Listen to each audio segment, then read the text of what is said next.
ಅಹಮದಾಬಾದ್ನ ಘತೇವಾಡಿ ಗೋಕುಲಧಾಮ society ಅದೆಷ್ಟೋ ವರ್ಷಗಳಿಂದ ಅತ್ಯಂತ ಶಾಂತಿಯುತವಾದ ಪ್ರದೇಶವೆಂದೇ ಹೆಸರುವಾಗಿತ್ತು. ಆದರೆ 2025 ನವೆಂಬರ್ 5ನೇ ತಾರೀಕು ಬೆಳಗ್ಗೆ ಇಡೀ ಸೊಸೈಟಿಯನ್ನೇ ನಡಗಿಸಿಬಿಟ್ಟಿತ್ತು. ಬೆಳಗ್ಗೆ 11 ಗಂಟೆ ಸುಮಾರಿಗೆ ಸಾಲು ಪೊಲೀಸ್ ವಾಹನಗಳು ಸೊಸೈಟಿ ಒಳಗೆ ನುಗ್ಗಲು ಪ್ರಾರಂಭಿಸಿದ್ದವು. ಜೊತೆಗೆ ಮುನ್ಸಿಪಲ್ ಕಾರ್ಪೊರೇಷನ್ ಕಾರ್ಮಿಕರು, ವಿಧಿವಿಜ್ಞಾನ ತಂಡ ಮತ್ತು ಮ್ಯಾಜಿಸ್ಟ್ರೇಟ್ ಕೂಡ ಅಲ್ಲಿ ಹಾಜರಾಗಿದ್ದರು.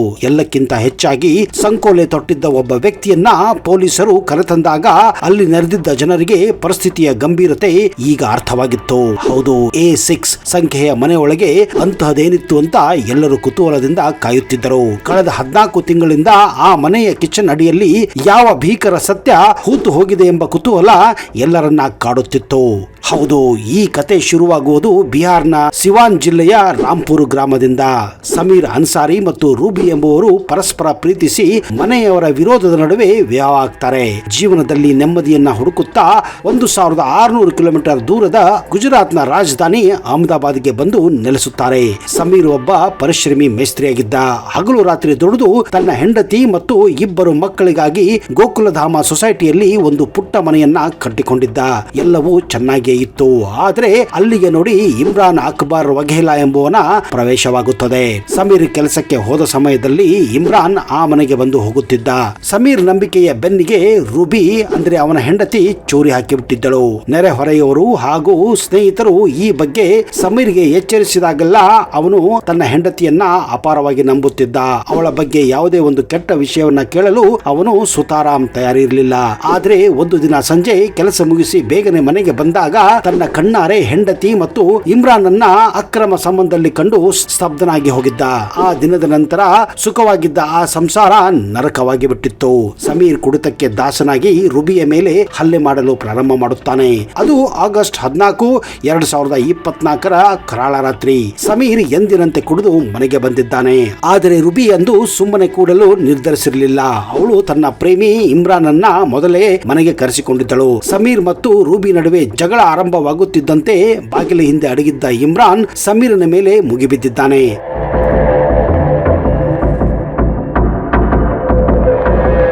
ಅಮಲೇರಿದ್ದ ಸಮೀರ್ಗೆ ಪ್ರತಿಭಟಿಸಲು ಶಕ್ತಿ ಕೂಡ ಇರಲಿಲ್ಲ. ಇಮ್ರಾನ್ ಮತ್ತು ರೂಬಿ ಸೇರಿ ಸಮೀರ್ನ ಕೈಕಾಲುಗಳನ್ನ ಕಟ್ಟಿ ಹಾಕಿದ್ದಾರೆ. ನಂತರ ಅತ್ಯಂತ ಕ್ರೂರವಾಗಿ ಚೂರಿಯಿಂದ ಸಮೀರ್ನ ಗಂಟಲನ್ನ ಸೀಳಲಾಗಿತ್ತು. ಅಲ್ಲಿಯವರೆಗೆ ಕಿರುಚುತ್ತಿದ್ದ ಸಮೀರ್ನ ಧ್ವನಿ ಸದಾ ಕಾಲಕ್ಕೆ ಮೌನವಾಗಿ ಹೋಗಿತ್ತು. ಆಮೇಲೆ ಶುರುವಾಗುತ್ತೆ ಹೆಣವನ್ನ ಹೂತು ಹಾಕುವ ತಯಾರಾದ ಪ್ಲಾನ್. ಹೌದು, ಕೊಲೆ ಮಾಡಿದ ನಂತರ ಹೆಣವನ್ನ ಹೊರಗೆ ಸಾಗಿಸುವುದು ಅಪಾಯಕಾರಿ ಎಂದು ತಿಳಿದ ಇಮ್ರಾನ್ ತನ್ನ 2 ಸಹೋದರರ ಸಂಬಂಧಿಗಳಾದ ಸಾಹಿಲ್ ಮತ್ತು ಫೈಜು ಎಂಬುವರನ್ನ ಕರೆಸಿಕೊಂಡಿದ್ದಾರೆ. ಮೊದಲು ಹೆಣವನ್ನ ತುಂಡು ಮಾಡಿ ವಿಲೇವಾರಿ ಮಾಡಲು ಯೋಚನೆ ಮಾಡಿದ್ದಾರೆ. ಆದರೆ ಅಷ್ಟು ರಕ್ತ ಮತ್ತು ತುಂಡುಗಳನ್ನ ಹೊರಗೆ ಸಾಗಿಸುವುದು ಅಸಾಧ್ಯವೆಂದು ತಿಳಿದಾಗ ಇಮ್ರಾನ್ ಒಂದು ವಿಲಕ್ಷಣ ಐಡಿಯಾವನ್ನ ಕೊಟ್ಟಿದ್ದಾನೆ. ಅದೇ ಕಿಚನ್ ನ ನೆಲದ ಅಡಿಯಲ್ಲಿ ಸಮೀರ್ನನ್ನ ಹೂತು ಹಾಕುವುದು ಅಂತ. ಹೌದು, ಅಂದೇ ರಾತ್ರಿ ಕಿಚನ್ 2 ಟೈಲ್ಸ್ ಗಳನ್ನ ಕಿತ್ತು ಸಿಮೆಂಟ್ ಪದರೆಗಳನ್ನ ಒಡೆದು ಗುಂಡಿ ತೋಡಲಾಗಿತ್ತು. ಸಮೀರ್ನ ದೇಹದ ತುಂಡುಗಳನ್ನ ಆ ಗುಂಡಿಗೆ ಹಾಕಿ ಮಣ್ಣು ಮತ್ತು ಕಾಂಕ್ರೀಟ್ ನಿಂದ ಮುಚ್ಚಲಾಗಿತ್ತು. ಹೊಸ ಟೈಲ್ಸ್ ಗಳನ್ನ ಹಾಕಲಾಗಿತ್ತು. ಇದು ಎಷ್ಟು ನಾಜೂಕಾಗಿ ಕೆಲಸ ಮಾಡಲಾಗಿತ್ತು ಅಂದ್ರೆ ಆ ನೆಲದ ಅಡಿಯಲ್ಲಿ ಒಬ್ಬ ಮನುಷ್ಯನ ಅಸ್ತಿತ್ವವೇ ಇಲ್ಲದಂತೆ ಮಾಡಲಾಗಿತ್ತು. ಹೌದು, ಸಮೀರ್ ಅತಿ ಆಸೆಯಿಂದ ಕಟ್ಟಿದ ಅದೇ ಮನೆಯ ಕಿಚನ್ ನಲ್ಲಿ ಈಗ ಸಮಾಧಿಯಾಗಿ ಹೋಗಿದ್ದ. ಸಮೀರ್ ನಾಪತ್ತೆಯಾದ ನಂತರ ರೂಬಿ ಎಲ್ಲರಿಗೂ ಅವನು ದುಬೈಗೆ ಹೋಗಿದ್ದಾನೆ, ಸೌದಿಗೆ ಹೋಗಿದ್ದಾನೆ ಅಂತ ಅಥವಾ ಹಳ್ಳಿಗೆ ಹೋಗಿದ್ದಾನೆ ಅಂತ ಸುಳ್ಳು ಹೇಳ್ತಾ ಬರ್ತಾ ಇದ್ಲು. ಆದ್ರೆ ಪ್ರತಿ ಬಾರಿ ಅವಳು ಕಿಚನ್ಗೆ ಹೋದಾಗ ಸಮೀರ್ನ ಹೆಣ ಒಡೆಯುವಂತೆ ಅವಳಿಗೆ ಭಾಸವಾಗುತ್ತಿತ್ತು. ಅವಳಿಗೆ ಒಂದು ರೀತಿ ದೆವ್ವಗಳು ಕಾಡುತ್ತಿವೆ ಅನ್ನುವ ಭಾಸವಾಗಲು ಪ್ರಾರಂಭವಾಗುತ್ತದೆ. ಇದರಿಂದ ಭಯಗೊಂಡ ಅವಳು ಆ ಮನೆಯನ್ನ ಬಾಡಿಗೆ ಕೊಟ್ಟು ಬೇರೆ ಕಡೆ ಹೋಗಲು ನಿರ್ಧಾರ ಮಾಡುತ್ತಾಳೆ. ಆದ್ರೆ ಕೆಲವು ತಿಂಗಳ ನಂತರ ಆ ಬಾಡಿಗೆದಾರರು ಕಿಚನ್ ನಿಂದ ಕೆಟ್ಟ ವಾಸನೆ ಬರುತ್ತಿದೆ ಅಂತ ದೂರನ್ನ ನೀಡುತ್ತಾರೆ. ಕೊನೆಗೆ ಹಣದ ಹಸಿವಿನಿಂದ ರೂಬಿ ಆ ಮನೆಯನ್ನು ಮಾರಲು ಮುಂದಾಗುತ್ತಾಳೆ. ಅಲ್ಲಿಯೇ ನೋಡಿ ಈ ಕಥೆಗೆ ಒಂದು ಟ್ವಿಸ್ಟ್ ಬರುತ್ತದೆ.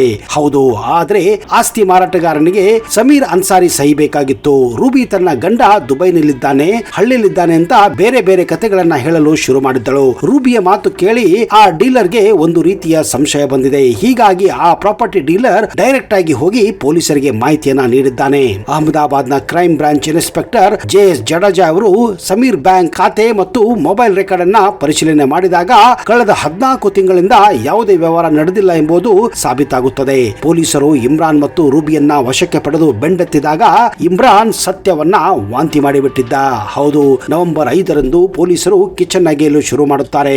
6 ಗಂಟೆಗಳ ಕಾಲ ಸತತವಾಗಿ ಅಗೆದ ನಂತರ ಅಲ್ಲಿಂದ ಕೊಳೆತ ಸ್ಥಿತಿಯಲ್ಲಿದ್ದ ಮಾಂಸದ ತುಂಡುಗಳು ಮತ್ತು ಕೊಳೆತ ಮೂಳೆಗಳು ಸಿಗುತ್ತವೆ. DNA ಪರೀಕ್ಷೆಯ ನಂತರ ಆ ಎಲ್ಲ ಮೂಳೆಗಳು ಸಮೀರ್ ಅನ್ಸಾರಿಯದೆ ಅಂತ ಗೊತ್ತಾಗುತ್ತದೆ. ಹೀಗಾಗಿ ಕೊನೆಗೆ ರೂಬಿ, ಇಮ್ರಾನ್ ಆ ಒಂದು ಕೇಸ್ ನಲ್ಲಿ ಸಿಲುಕಿ ಹಾಕಿಕೊಳ್ಳುತ್ತಾರೆ. ಇಂದು ರೂಬಿ, ಇಮ್ರಾನ್, ಸಾಹಿಲ್ ಮತ್ತು ಫೈಜು 4 ಜೈಲು ಕಂಬಿಗಳ ಹಿಂದೆ ಇದ್ದಾರೆ. ಪ್ರೀತಿ ಹೆಸರಿನಲ್ಲಿ ನಡೆದ ಈ ವಿಶ್ವಾಸಘಾತ ಮತ್ತು ಅಮಾನುಷ ಕೊಲೆಯು ಸಮಾಜಕ್ಕೆ ದೊಡ್ಡ ಎಚ್ಚರಿಕೆಯನ್ನು ಸಾರಿತ್ತು.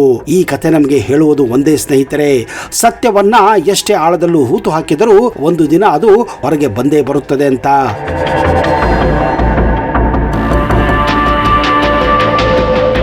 ಇಂತಹದೇ ಇನ್ನೊಂದು ಧೋಕಾದಾರಿ ಕೇಸ್ ಇಲ್ಲಿದೆ ನೋಡಿ. ಬಿರಿಯಾನಿಗೆ 20 ಮಾತ್ರೆ ಹಾಕಿ ಗಂಡನ ಉಸಿರು ನಿಲ್ಲಿಸಿ ಗೆಳೆಯನ ಜೊತೆ ಆ ಸಿನಿಮಾ ನೋಡಿದ್ದಳು ಆ ಹೆಣ್ಣು. ಆಂಧ್ರ ಪ್ರದೇಶದ ಗುಂಟೂರು ಜಿಲ್ಲೆಯ ಚಿಲುವೂರು ಗ್ರಾಮ ಅಂದು ಮೌನವಾಗಿ ಹೋಗಿತ್ತು. ಆದರೆ ಆ ಮೌನದ ಹಿಂದೆ ಒಂದು ಭೀಕರ ರಕ್ತ ಚರಿತ್ರೆ ಸಿದ್ಧವಾಗುತ್ತಿದೆ ಎಂದು ಯಾರು ಕೂಡ ಊಹಿಸಿರಲಿಲ್ಲ. ಈರುಳ್ಳಿ ವ್ಯಾಪಾರಿ ಶಿವನಾಗರಾಜು ಅವರ ಬದುಕು ಒಂದು ಸುಂದರ ಸಂಸಾರವಾಗಿತ್ತು. ಆದರೆ ಆ ರಾತ್ರಿ ಆ ಸುಂದರ ಸಂಸಾರ ಛಿದ್ರ ವಾಗಿತ್ತು.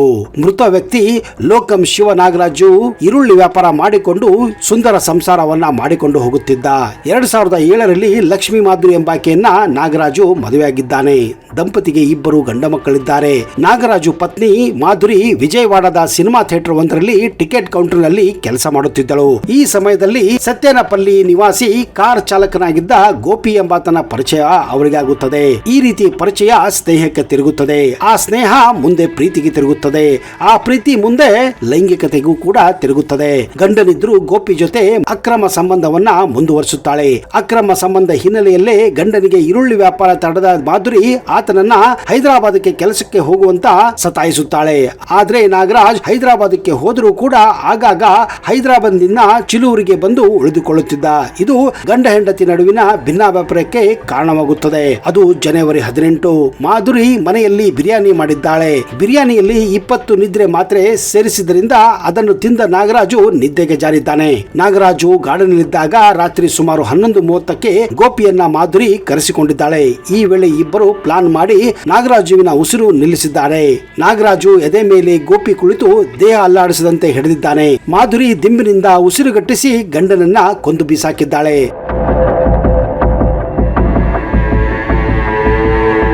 ನಾಗರಾಜು ಶವದ ಪಕ್ಕವೇ ಇಬ್ಬರು ಕುಳಿತು ಬ್ಲೂ ಸಿನಿಮಾ ಅಂದ್ರೆ ಅಶ್ಲೀಷ ಸಿನಿಮಾವನ್ನ ನೋಡಿದ್ದಾರೆ. ಆ ನಂತರ ಇಬ್ಬರು ಆ ಅಶ್ಲೀಷ ಸಿನಿಮಾದಲ್ಲಿ ನಡೆದಂತಹ ಕೆಲವೊಂದು ಭಂಗಿಗಳನ್ನೇ ಆ ಶವದ ಪಕ್ಕದಲ್ಲೇ ಕುಳಿತು ಟ್ರೈ ಮಾಡಿದ್ದಾರೆ. ನಾಗರಾಜು ಸಾವು ಖಚಿತವಾಗುತ್ತಿದ್ದಂತೆ ಕೊನೆಗೆ ಗೋಪಿ ಅಲ್ಲಿಂದ ಎಲ್ಲವನ್ನ ಮಜಾ ಮಾಡಿ ಎಸ್ಕೇಪ್ ಆಗಿದ್ದಾನೆ. ಬೆಳಗಿನ ಜಾವ ಸುಮಾರು 4 ಗಂಟೆಗೆ ನೆರೆಹೊರೆಯನ್ನ ಎಚ್ಚರಗೊಳಿಸಿ ಗಂಡ ಸಾವನ್ನಪ್ಪಿರುವ ವಿಷಯವನ್ನ ಮಾಧುರಿ ತಿಳಿಸಿದ್ದಾಳೆ. ಅಯ್ಯೋ, ನನ್ನ ಗಂಡ ಉಸಿರಾಡುತ್ತಿಲ್ಲ ಅಂತ ಬೊಬ್ಬೆ ಹೊಡೆದಿದ್ದಾಳೆ.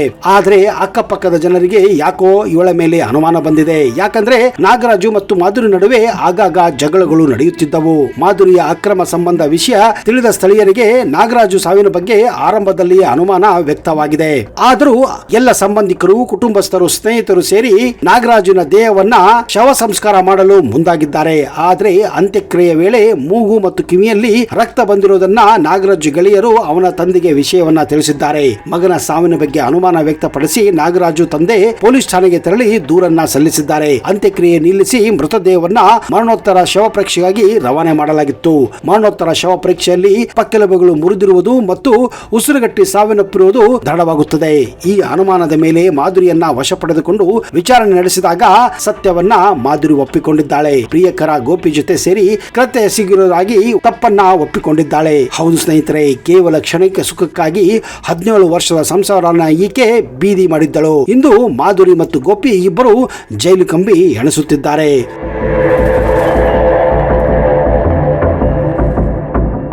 ನೋಡಿದಿರಾ ಸ್ನೇಹಿತರೆ? ಕೇವಲ ಕ್ಷಣದ ಸುಖಕ್ಕಾಗಿ ವರ್ಷಗಟ್ಟಲೆ ಇರುವಂತಹ ದಾಂಪತ್ಯ ಜೀವನವನ್ನ ಈ ರೀತಿ ಹಾಳು ಮಾಡುತ್ತಿರುವುದು ನಾವು ಪ್ರತಿದಿನ ಈ ರೀತಿಯ ಘಟನೆಗಳನ್ನ ನ್ಯೂಸ್ ಪೇಪರ್ಗಳಲ್ಲಿ ಮತ್ತು ನ್ಯೂಸ್ ಚಾನೆಲ್ಗಳಲ್ಲಿ ನೋಡುತ್ತಾನೆ ಇದ್ದೇವೆ.